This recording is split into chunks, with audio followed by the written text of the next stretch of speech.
Hi everyone, welcome to another segment of Word of the Day. My name is Caesar and this is Inspire Movement. I hope that you're having a wonderful start to your week. Today we're looking at the word vanity. So vanity by definition is to have excessive pride in or admiration for one's own appearance or achievements. So what's the danger in having too much vanity? Well, is that it can weaken the stuffing or the makeup of a person. And the way that it does that is that the person now begins to covet things like flattery. So acknowledgement and praise of others becomes extremely important in every action that that person makes. And it's important to note that very often in life, the most popular thing to do is not necessarily the wise, good, and morally correct thing to do. So we have to stand up for what is right, and in order to do that, we have to make the unpopular choice. So that's a danger in having too much vanity, is that it can hinder us from doing the right thing when we know that we need to do that one thing that may not necessarily gain the most flattery or recognition from others. Some pride is good, right? Is healthy. So we're not talking about not having any pride in your actions and the things that you do, who you stand for. That actually builds the necessary confidence in order to do what it is that you want to set out to do.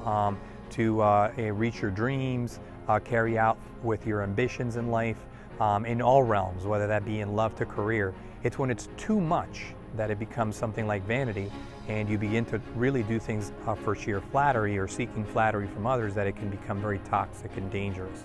As I personally reflect on the word flattery, well, again, some pride in what you do is actually healthy. When it's overdone and you're seeking flattery and acknowledgement and praise from others all the time, that's when it can become actually dangerous, right? Very often I think you do things like picking up trash in a public area, such as the one that I find myself in right now, maybe opening the door for somebody like we talked about before, making a donation to a nonprofit organization, maybe buying a homeless person a meal, giving some money to a homeless person on the corner of the street.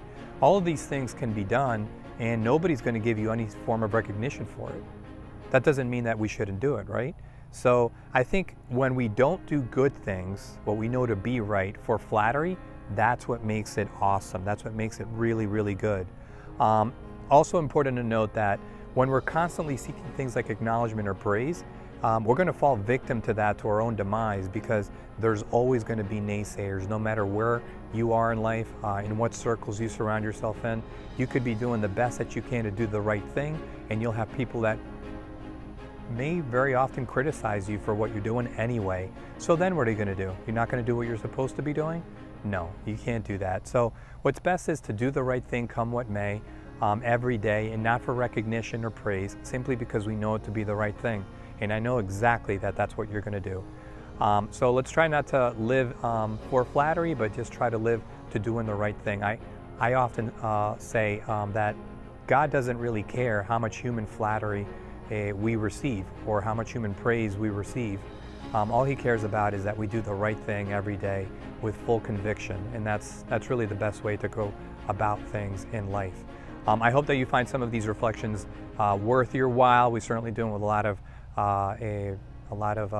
thankfulness, and we take a lot of pride in doing these things for you. If you haven't tuned into our website, please do at www.inspiremovement.com.